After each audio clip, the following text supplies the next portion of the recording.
The morning Alicia left for Seattle, I drove her to the airport in my truck like I always did. She had a carry-on bag and a coffee she'd barely touched. And she talked the whole way about the new project, the firm she was presenting to, how nervous she was. I listened. I asked the right questions. I told her she was going to knock them sideways, because she was. She always did. She hugged me at the curb outside departures. A real hug, both arms, the kind she'd given me since she was small. She smelled like the same shampoo she'd used since college. "I'll call you when I land, Dad. I'll be here." I watched her disappear through the sliding doors, then sat there with the engine running a minute longer than I needed to. 63 years old, and watching your kid walk away still does something to your chest. Always will. I pulled out of Nashville International and headed back south toward the office. Holloway Construction and Design. 35 years I'd been building that company. Started it out of a rented storage unit in 1990 with a drafting table, a used pickup, and 2 subcontractors who liked me well enough to follow me out of the firm I'd left. Built it into something real. 40 employees now, commercial projects all across Middle Tennessee. I knew every beam we'd ever poured. I'd hung drywall myself on the early jobs when money was short. My phone buzzed at 8:47 inches the morning. Carol Simmons. Office manager, 22 years. She never called this early unless something was wrong. I tapped the Bluetooth before it rang twice. Frank. Her voice was off. Tight in a way I'd never heard from Carol in 2 decades. "Don't come into the office." "Not yet." "Carol, what happened?" "You need to pull over first. Can you do that?" I took the next exit and parked in a gas station lot. My hands weren't shaking yet. "Not yet. Tell me." "Last night, after you left, I stayed late to finish the quarterly reports. The cleaning crew was in. Nobody else was supposed to be in the building." She stopped. I could hear her breathing. "Frank, your brother was here. Ray and Dennis Marsh. And 2 men I didn't recognize in suits.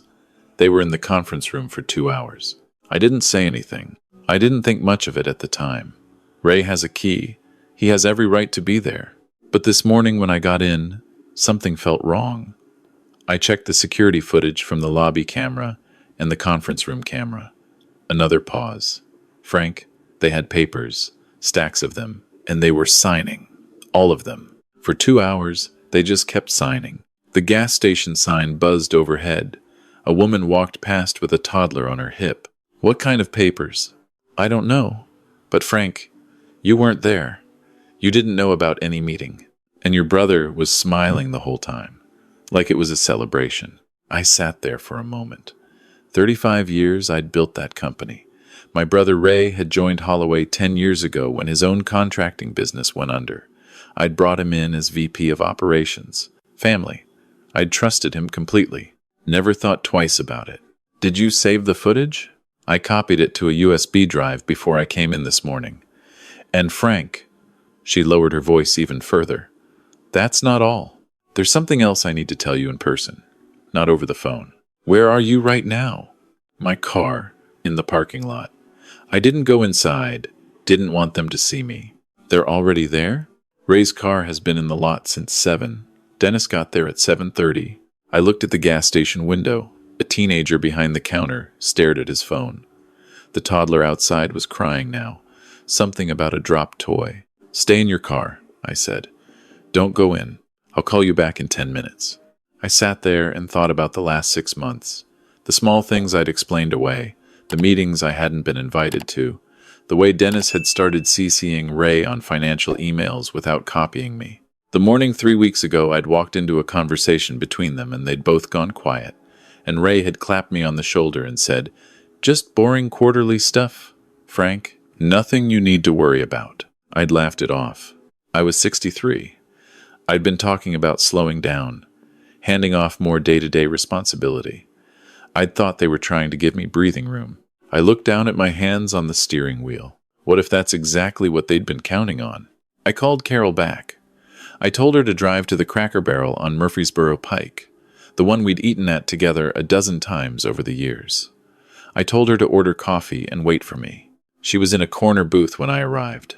60 years old herself, Carol Simmons. Sharp as the day I hired her. She had the USB drive sitting on the table in front of her, like she'd been guarding it since she sat down. Her face, when I slid in across from her, looked like someone had aged her 10 years overnight. She handed me the drive. "Watch it first," she said.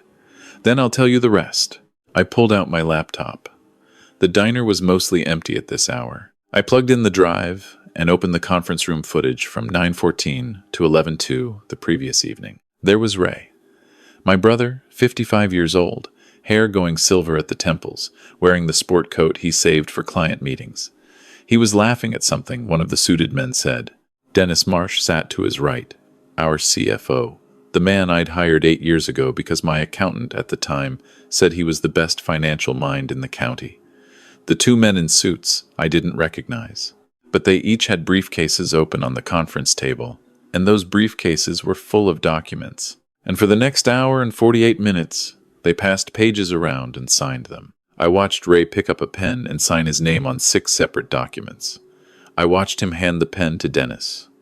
I watched one of the suited men photograph each signed page with a phone. At one point, Ray leaned back in his chair, spread his arms wide, and said something. I couldn't hear it, but I could read the room. It looked like relief, like a man exhaling after holding his breath for a very long time. I closed the laptop. The waitress refilled my coffee. I didn't look at her. I didn't look at anything. "What else?" I said. Carol wrapped both hands around her mug.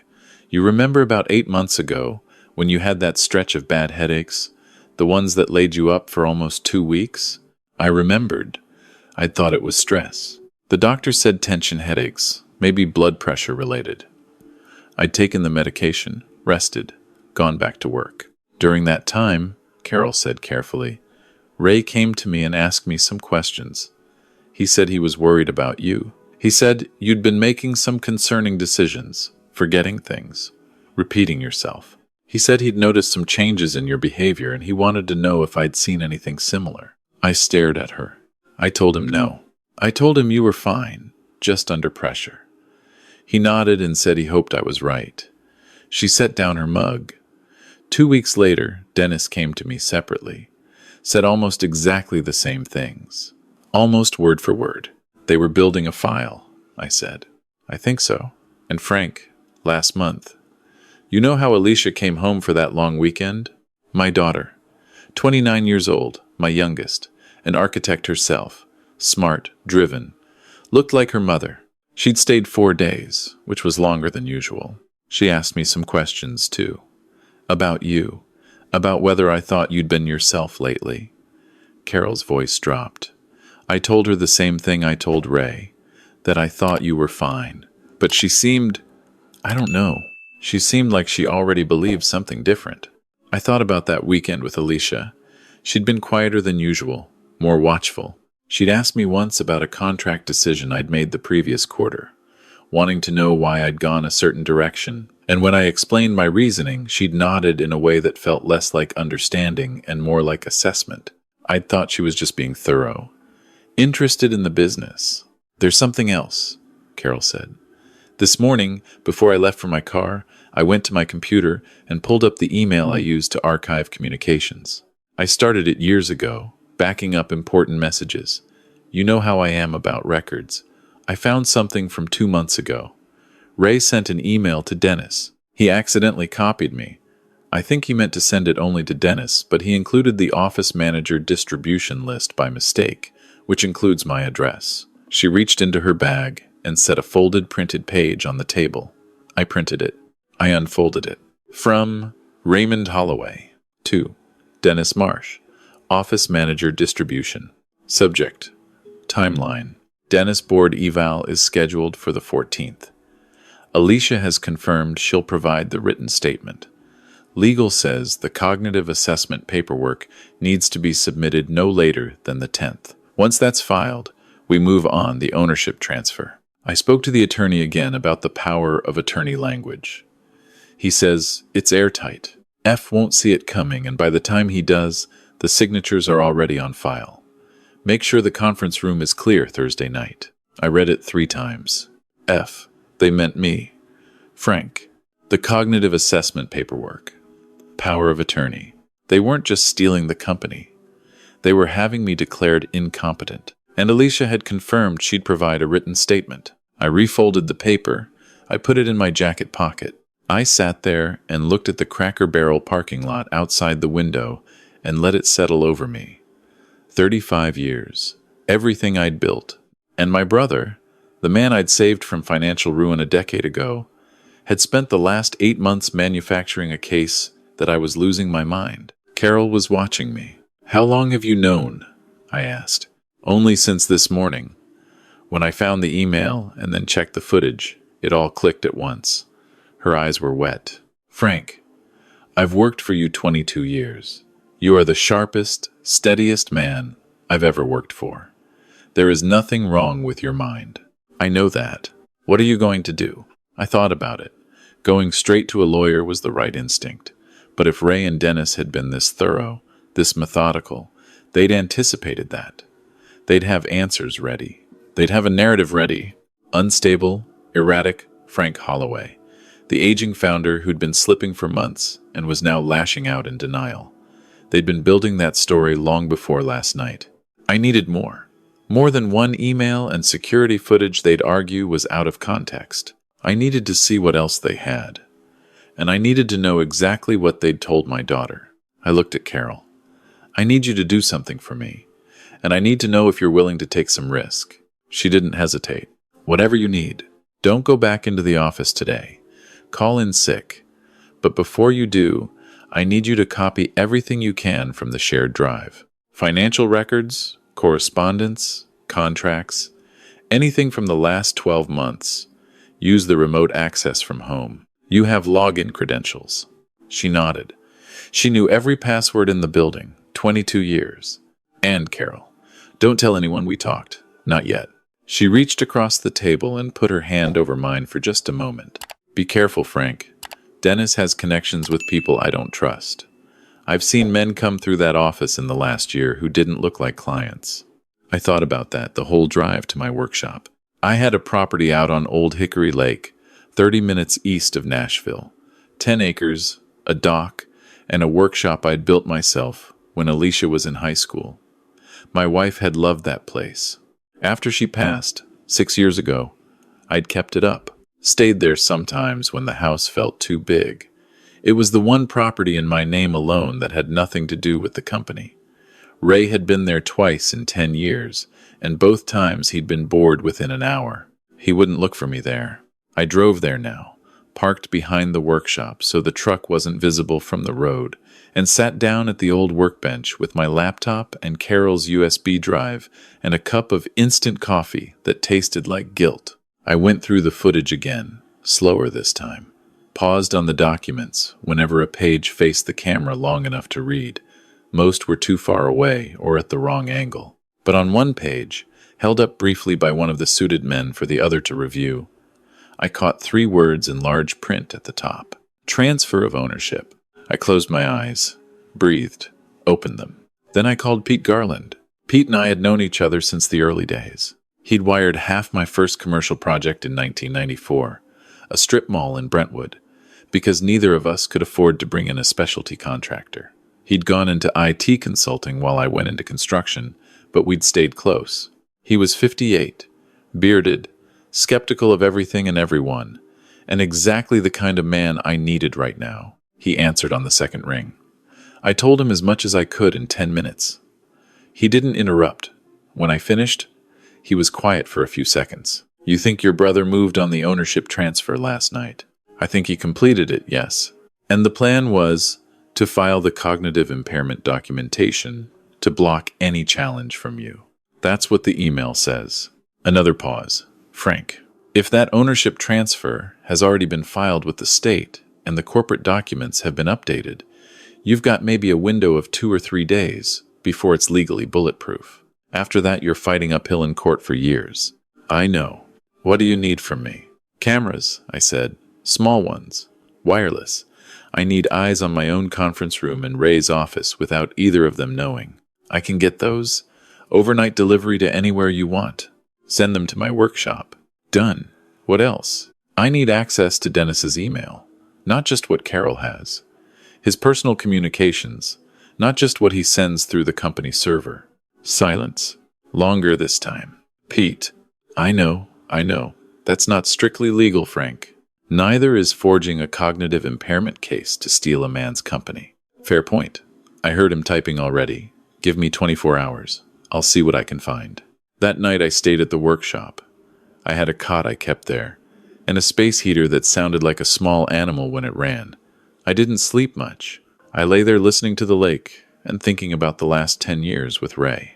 The company Christmas parties, Sunday dinners, the time he called me crying when his first marriage fell apart and I sat on the phone with him until 2 in the morning. I'd given him a job when nobody else would have him.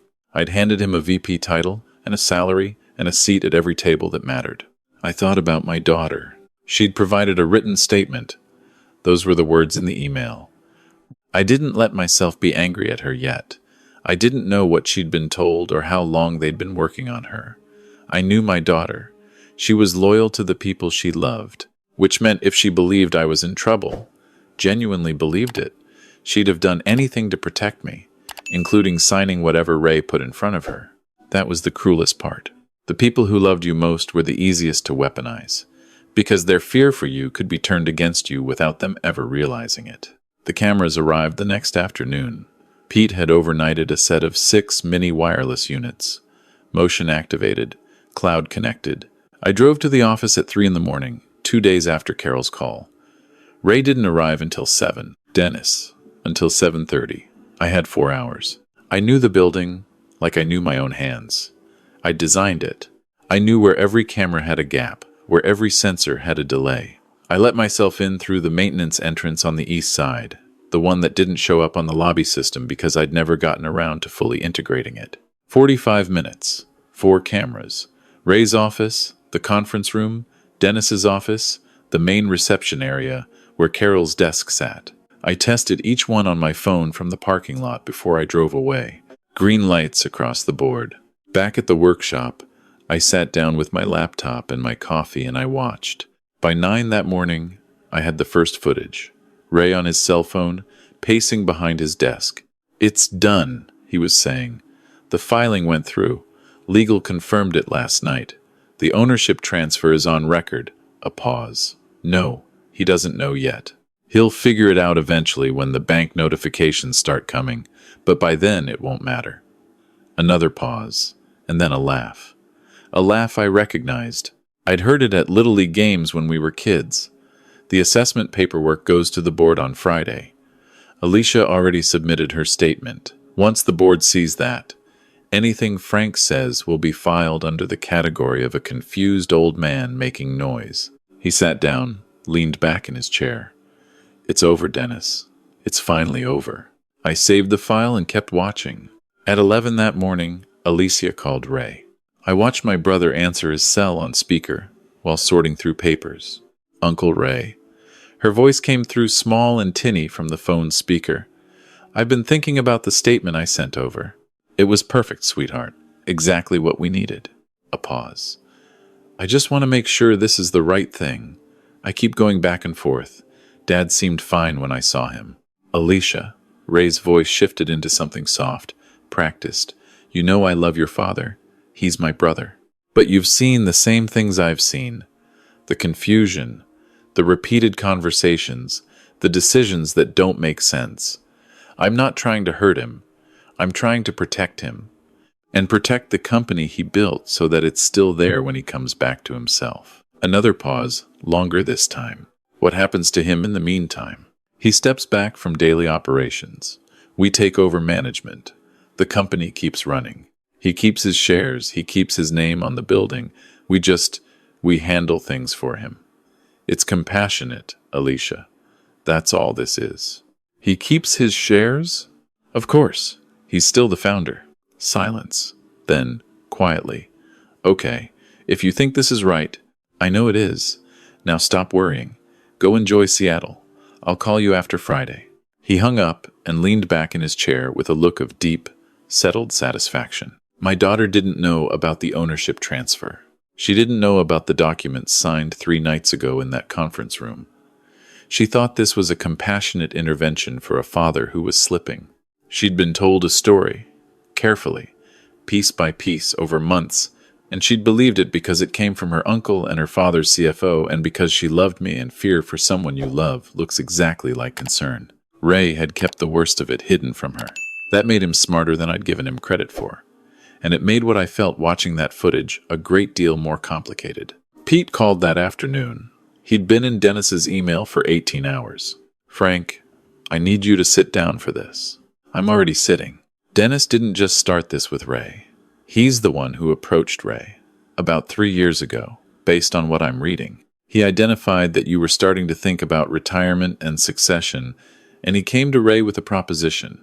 He had a buyer lined up for Holloway Construction, a development group out of Atlanta. They wanted the company, the contracts, the reputation, all of it, and they were willing to pay. But only if the founder was out of the picture cleanly. No contested sale, no family dispute. Clean transfer. I stared at the lake through the workshop window. How much? Based on the emails, the sale price was structured at $4.3 million. Ray and Dennis split the fee. 2.2 to Ray, the rest to Dennis. 35 years of my life. $4.3 million. And the cognitive assessment. That was Dennis's idea too? His attorney suggested it as a preemptive measure. If you contested the transfer after the fact, the documentation would muddy the waters enough to tie up any legal challenge for years. By the time it sorted itself out, the Atlanta group would have already absorbed Holloway's contracts and client base. There'd be nothing left to recover.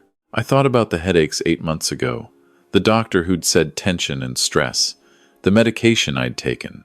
Pete, is there any chance those headaches weren't stress-related? Any chance someone interfered with something I was regularly consuming? Long silence. Is that a serious question? Carol told me Dennis had connections she didn't trust. Men who came through the office that didn't look like clients. I'm not saying anything. I want to know if it's possible. I'll see what I can find. But Frank, even without that, what I already have is enough. Email, chain, discussing forged authority, planned fraud, conspiracy to execute a corporate takeover using false medical documentation. This is federal, not just civil. I know, but I need one more thing before I take this anywhere official. What? I need my daughter to hear the truth before anyone else does. He understood. He didn't push. I called Alicia from the workshop that evening. She picked up on the third ring. She sounded tired, the way she always sounded after a full day of presentations. "Dad, hi. How are you?" "I'm all right. How'd the meeting go?" "Really well, actually. They loved the concept. I think we're going to get it." A pause. "Dad, I've been meaning to call you. There's something I've been wanting to talk to you about for a while, and I haven't known how to bring it up." "I know." Silence. "You know, I know about the statement you sent to the board. I know Ray told you I was showing signs of cognitive decline, and I know you've been worried about me for a while, because he's been telling you to be worried." Another silence. Longer. And then her voice came out fragile in a way I hadn't heard since she was young. "Dad, I was trying to help, I thought." Uncle Ray said. I know what he said. "Alicia, I need you to listen to me very carefully, because I'm going to tell you what's actually been happening, and I need you to hear all of it before you say anything, okay?" "Okay," I told her. All of it. The conference room footage, the email from Ray to Dennis that Carol had printed, the ownership transfer already filed with the state, the $4.3 million sale to the Atlanta Development Group, the way they'd kept her in the dark about the financial piece, feeding her only the story about her father's health, making her a witness who believed every word because she didn't know she was a witness. She didn't say anything for a very long time after I finished. Then she said, "He told me you were repeating yourself in meetings, that you'd misplaced contracts, that you'd had an argument with a client that didn't make sense. None of that happened. He said you'd denied it. He said that was part of the pattern." I let that sit between us for a moment. "Dad," her voice broke. "I signed a statement saying I'd observed cognitive decline in my own father. I know. I helped them. I didn't know what I was helping them do, but I helped them. You didn't know. They made sure of that. It's not enough. I should have come to you. I should have talked to you directly instead of..." She stopped. I could hear her breathing, the unsteady kind. Dad, what do I do? Come home. Can you change your flight? I'll get the first one tomorrow morning. Good. There's something I want you to see in person. And Alicia, I looked at the lake, the last light fading off the water. Don't call your uncle before you get here. She didn't ask why. She just said, I won't, Dad. I promise. I spent the next 2 days preparing. Carol worked remotely, pulling financial records, documenting every transaction she could access. Pete sent me everything from Dennis's emails, organized into a single, encrypted file. I printed what I needed, organized the rest in folders on my laptop, and sat with it all at the workshop bench, building the clearest picture I could of what Ray and Dennis had done. Alicia arrived on a Thursday morning. I picked her up from the airport and we drove straight to the workshop. She looked the way I'd felt sitting in that gas station lot 3 days ago, pale, hollow, like something had gone out of her. She watched the conference room footage on my laptop without a word. She read the Ray to Dennis email twice. She went through Pete's file for almost 2 hours, while I made sandwiches and we ate at the workbench, and she kept stopping to put her head in her hands, and then pick back up and keep reading. When she finished, she looked at me. He told me you were losing your mind. And the whole time he was the one planning this. Yes, he used me. He used your love for me. That's different from using you. She was quiet for a while. The space heater rattled away in the corner. Outside, a heron landed on the dock and stood there, patient and still. What's the plan? She asked finally. Ray and Dennis have a board meeting tomorrow. They're presenting the ownership transfer as a completed management transition. The cognitive assessment documentation is being submitted tonight. By tomorrow afternoon, they expected to have the board's formal endorsement of the whole arrangement. They don't know, you know. No. They think I'm going about my life, slowly being informed of various changes through bank notifications and HR paperwork, none of which I could coherently challenge, because I'm supposed to be an old man who can't keep track of his own company. Alicia's jaw set in a way that reminded me of her mother. Quiet. Absolute. What do you need me to do? I told her. The Holloway Construction Board meeting was held in the main conference room at 9 the next morning. 8 board members, Ray, Dennis, and their corporate attorney. Ray had scheduled it, sent the agenda, confirmed attendance. He expected to walk in there and hand-deliver the last piece of a 3-year plan. He did not expect to find me sitting at the head of the table. I'd been there since 7:30, with Carol on my right and Alicia on my left, and my laptop open in front of me. Pete was connected via video call on the conference room screen, his face up there, the size of a movie poster. Every camera in the room was recording. Carol had also set up a second laptop, running a private live stream to a link she'd quietly sent to 6 trusted contacts, including my attorney, who had been awake since 6, reading through everything Pete had sent. When Ray walked in with Dennis and their attorney at 3 minutes to 9, he stopped in the doorway and his face did something I'd never seen it do in 55 years. It went perfectly, completely still. Dennis walked into his back. "Morning, Ray," I said. He recovered fast. I'll give him that. He reset his expression inside of 2 seconds and came to the table and sat down, the attorney on one side and Dennis on the other, and he looked at me with an expression I can only describe as practiced sadness. "Frank," he shook his head slightly, "I'm glad you're here. We've been trying to reach you. We were worried." "I know. Sit down." The board members, who had seen me every quarter for 30 years, sat in their chairs with the careful stillness of people who understood that something was happening that they hadn't been briefed on. I opened my laptop. I want to start with some footage from our conference room security system. 3 nights ago, I played it. The full hour and 48 minutes, condensed to a 12-minute highlight that Carol had edited. Ray and Dennis and 2 attorneys, signing the ownership transfer documents at 11 at night, with no board present, no founder present, no legal authority to do what they were doing. I watched Ray watch the screen. His hands were flat on the table, very still. I played the audio from his office phone call, his voice, clear through the conference room speakers.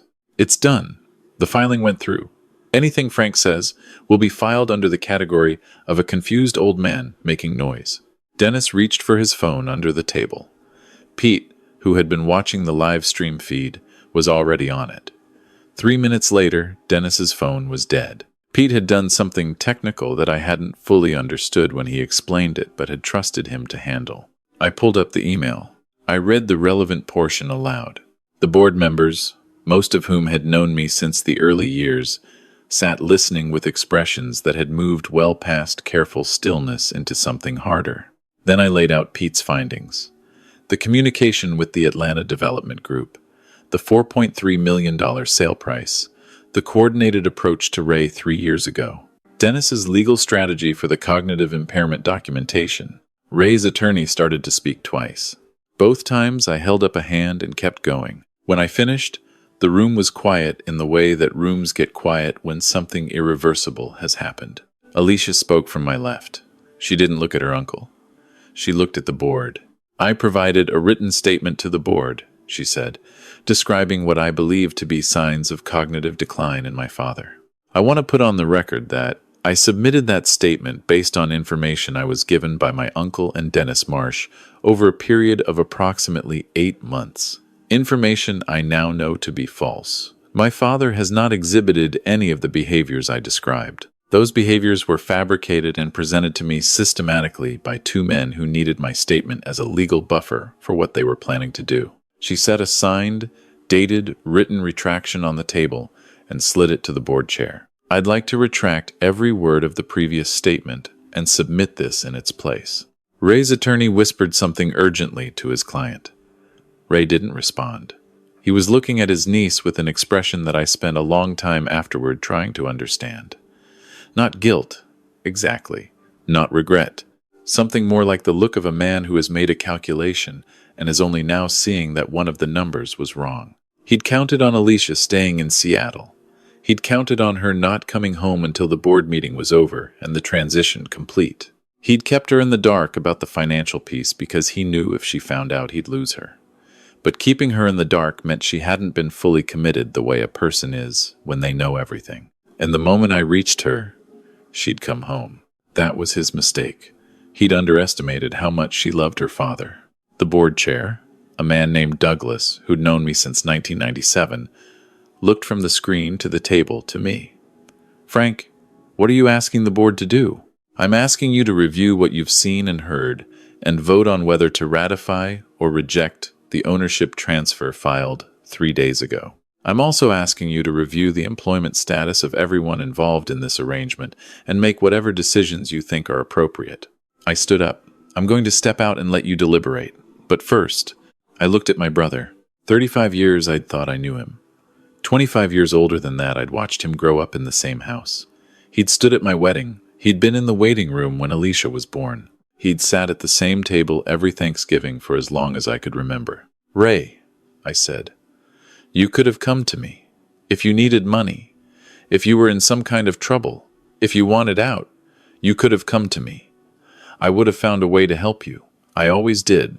He didn't say anything. I don't know what Dennis promised you, or what you convinced yourself to believe about what you were doing. But you looked me in the eye every day for 3 years while you were building this. You sat at my dinner table. You came to my daughter's birthday dinner in March, and you toasted her career, and you shook my hand, and you were already 6 months into it by then. I closed my laptop. I built this company to leave something behind. For Alicia, for the employees, for the clients who trusted us for 35 years. You tried to take that and sell it to people in Atlanta who don't know a single one of those employees' names. For $4 million. I picked up my jacket. I want you to think about whether it was worth it. Whatever happens next, I want you to think about that. I walked out. Alicia came with me. Carol stayed at the table with Pete's face on the screen and the weight of 22 years of loyal service behind her. In the hallway, Alicia found my hand in the dark and held it. My attorney called at 11:47. The board had voted 7-1 to reject the ownership transfer and refer the matter to law enforcement. The one dissenting vote had been Ray's attorney, who had no vote but had tried anyway. By 2 that afternoon, 2 detectives from the Financial Crimes Unit had spoken to me for an hour and a half in a conference room on the 2nd floor. They'd reviewed the evidence package. They'd asked careful, precise questions. They'd taken the USB drives, the printed email, and the laptop with Pete's compiled files. Ray and Dennis were arrested at 4:15. Conspiracy to commit corporate fraud, forgery, misuse of fiduciary authority. The Atlanta Development Group's involvement triggered a federal component, which meant additional charges were likely. Dennis said nothing when the detectives arrived. Ray looked at me once across the parking lot, and then he looked away, and I watched them put him in the back of the car. I stood there in the parking lot of the building I'd built until the car was gone. Carol came and stood beside me. She didn't say anything. Neither did I for a while. 22 years, I finally said. 22 years, she agreed. The legal process took time. These things always do. But the ownership transfer was voided by the court within the week, and the board moved to formalize what had always been true, that Holloway Construction and Design was mine, had always been mine, and that the people who'd tried to take it were going to answer for it in ways that would follow them for a very long time. Alicia flew back to Nashville and stayed for 3 weeks. We talked more in those 3 weeks than we had in the previous 3 years combined. Not about Ray, not at first. About her mother, about the company, about what I wanted the next chapter to look like. She'd been worried about me, she said.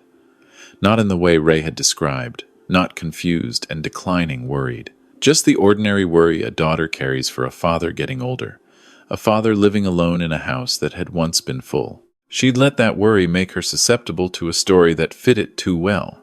I should have talked to you, she said one evening. We were on the dock, watching the light on the water. Instead of to Uncle Ray, I should have just picked up the phone. You talked to me plenty. Not about the real stuff. I looked at the lake. We're talking now. She leaned against my shoulder the way she had when she was small. Back when she used to sit beside me on this same dock while I fished, and she asked questions about everything she saw. Dad, for what it's worth, when I saw you in that conference room, when I walked in and you were already there, I've never been so relieved to see anyone in my whole life. I put my arm around her. I know, I said. Me too. Carol stayed on. Of course she did. I gave her a title that better reflected what she'd always been, which was the backbone of everything that kept the building running, and a raise that was long overdue. And I told her in front of every employee at the next company meeting that she was the reason any of it had been salvageable. She waved me off and told me to stop being dramatic. Then she went back to her desk and reorganized the quarterly filing system and made sure everything was exactly right. Pete flew down from Nashville the following month, and we had dinner at a steakhouse, and I paid, and he let me. He declined a formal thank you publicly and asked only that I not describe what he'd done in any technically specific terms. I respected that. As for Ray, his trial was still pending when I finished putting all of this down. Dennis took a plea agreement. Ray's attorney said he intended to fight it. I don't know what came of that. I know he lost the house, because Dennis had apparently been mismanaging Ray's personal finances alongside everything else, which struck me as a kind of terrible justice I hadn't expected. I don't let myself think about my brother too often. When I do, I go back to one moment, not the conference room footage or the parking lot or any of the hard parts. I go back to the diner with Carol. When I first watched that footage, and felt the world realign itself around a truth I'd been living in without knowing it. I think about the fact that the whole thing unraveled because Carol Simmons, after 22 years, stayed late on a Tuesday night to finish quarterly reports. Because she was that kind of person, thorough and steady and present, and because I'd worked alongside that kind of person long enough to trust her call without hesitation. I think about Alicia changing her flight. I think about Pete, already typing, before I'd finished asking. I built Holloway Construction and Design out of a rented storage unit in 1990 because I believed that what you build with your hands and your word and 35 years of showing up is worth protecting. I still believe that. I'm 63 years old. There are people who'd look at that number and see the end of something. The stage where you slow down, step back, let the younger ones run things while you fade into a comfortable irrelevance. I've been thinking about that a lot lately, and every time I think about it, I remember sitting in that workshop at 3 in the morning, installing cameras in my own conference room, And I think, no, not yet. Not even close. Protect what you build. Watch the people around you, not with suspicion, but with the honest, clear-eyed attention they deserve. Know where your documents are. Know where your money goes. And when someone you trust calls you at 8:47 in the morning and tells you not to go in, park the truck. Listen, because the people who've been beside you through 30 years of ordinary days are worth more than you've probably told them. I should have told Carol that a long time ago. Drop a 2 in the comments if you made it all the way through. I'd really like to know you were here. And if this story reminded you of something in your own life, something you've been carrying, leave it below. You don't have to carry it alone.